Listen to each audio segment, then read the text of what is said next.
Alright, what's up guys? Welcome to the video. If you're new here to the channel, go ahead and drop the big subscribe down there below for me real quick.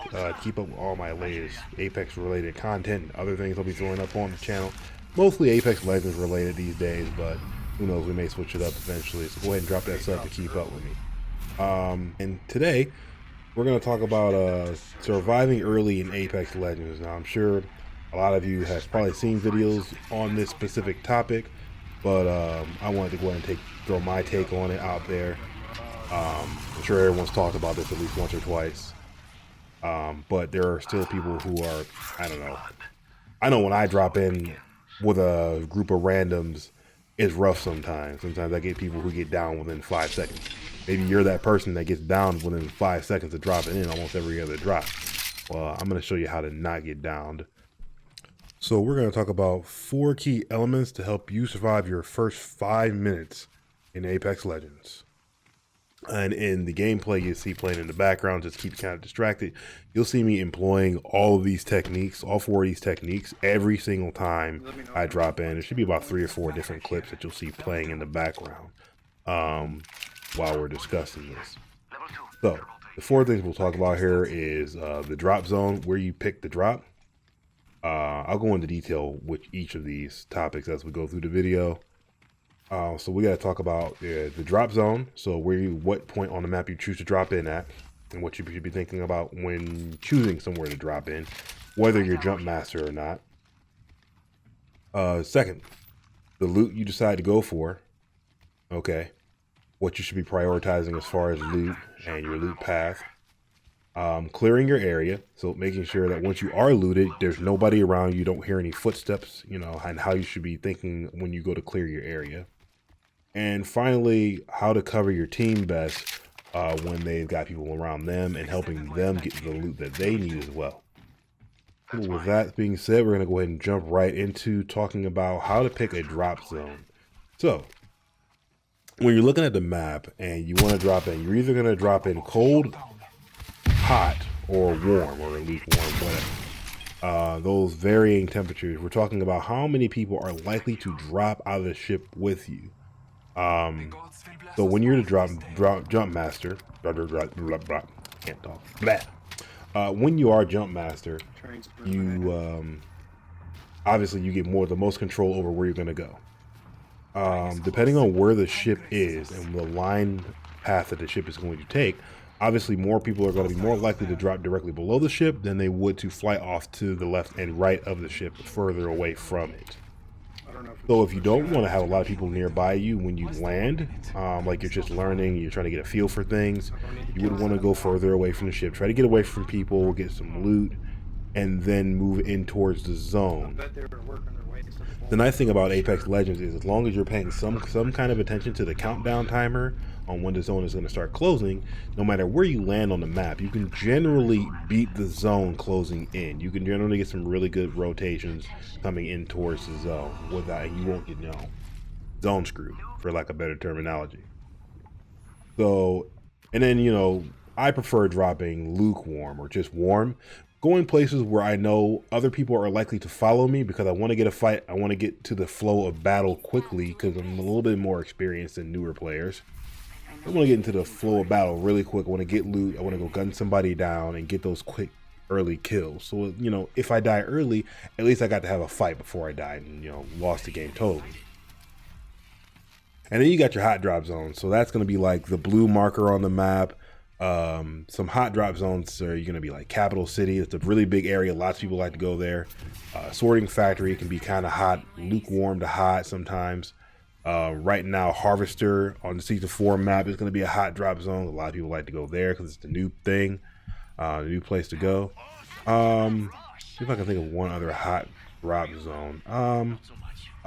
So you got Train Yard. Train Yard can be really hot sometimes.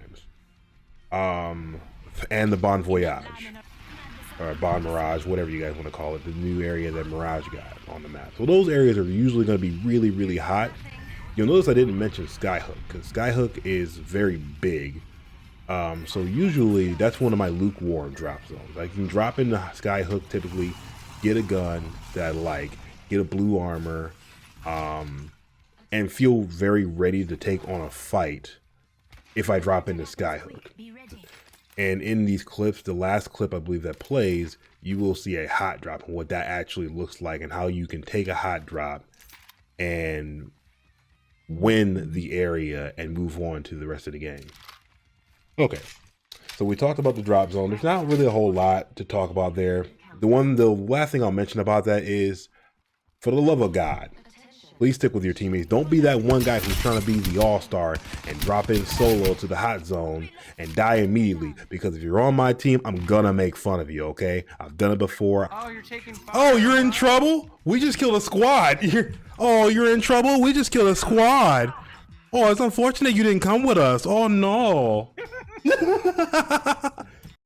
But, yeah. Don't be that guy that decides to drop by yourself. Drop nearby your teammates in the same city, at least. Even if your jump master takes you somewhere where there's no way you could possibly get enough loot for 3 people, just rotate and stay with them. Your teammates are invaluable. All right, the second topic we'll talk about, since we're starting to get into the loot conversation. Let's talk about loot. What should you be prioritizing? Sorry guys, I can't talk. What should you prioritize when looting? The first thing I like to get, obviously, is a gun. Okay. You're not going to survive without a gun. Any gun I can pick up, okay? Especially when you're first starting out and you're trying to get the hang of it. Pick up any gun you see on the ground and, use it. After you have a little bit of experience, though, you can see what guns you like using. Those weaker guns like the P2020 and the Mozambique, if nobody's around you, there's literally no reason to pick them up. Leave them on the ground. Keep moving until you find something that you can legitimately use. So let's talk about the guns really quick, just super briefly, so I don't go over too long on it. Guns you want to be able to use. You want to use R99, the R301, the Peacekeeper, the Wingman. The Alternator is actually not bad. I enjoy the Alternator. It's a weaker SMG, but it's still really good. The Prowler. I'm probably missing one that's really important, but those 4 or 5 weapons, those are going to be the ones that you want to prioritize having your hands on. If you get one of those weapons in your hand, you're like a third of the way to being able to fight. The second thing you're looking for is armor. White armor is good. It's good enough. Getting white armor and a good gun, you're prepared for a fight. Preferably blue, but if white's all you got, you can work with it. Early game white armor is just fine. Don't worry too much about that. And then just enough ammo for both of the guns that you have to actually engage in a fight. And also, let's talk about this really quick. Just gonna hit on it really fast. When picking your guns, it's usually good to pick a good burst gun and a good DPS gun. And when I say burst, I'm talking about a weapon that can do high damage fast. Good examples being the Wingman and the Peacekeeper. Some of the sniper rifles are okay for it too, but I don't prefer them. The R99 is also considered like it's like a hybrid. It does burst and DPS damage. You're gonna use your burst weapon to burn down someone's shield, and then switch to your DPS weapon to just spray them down and finish them off. All right, next we're gonna talk about clearing your area. So once you've got your loot, before you decide to rotate to another building or another place to loot, you want to make sure that the area is clear. So check those windows, check those ledges. Before you just run out of the door, peek through the windows in the door, see if anybody's in front of you, and then move on. You'll see me do that a few times in these clips. Rewind. Feel free to press the rewind button if you want to go back and watch me execute these steps over and over again through all these clips. But make sure you're clearing your area before you rotate to the next area. Before you rotate to the next place you want to loot at. Also, as far as looting and clearing the area, it's a good idea to only be about 1 to 2 buildings away from your teammates. The reason being is, if you get into trouble, you can run to them, and vice versa. You kind of want to bet on your teammates, which brings me to the 4th point: cover your teammates. So let's just say, for example, this is something you have to get used to, right? You're going to be in the middle of looting, you're in the zone, you're finding all the good stuff you want, and all of a sudden your teammate's going to say, hey, I need help over here. Hey, I'm getting shot at. You have to be able to make a split-second decision. Oh, do I loot that last piece of ammo, or do I run to my teammates? If you have a gun, a armor, and some ammo, 90% of the time, it's time to just run to your teammates and bet on them, because, you know, if you bet on them, they're going to bet on you. Maybe I should say that the other way around.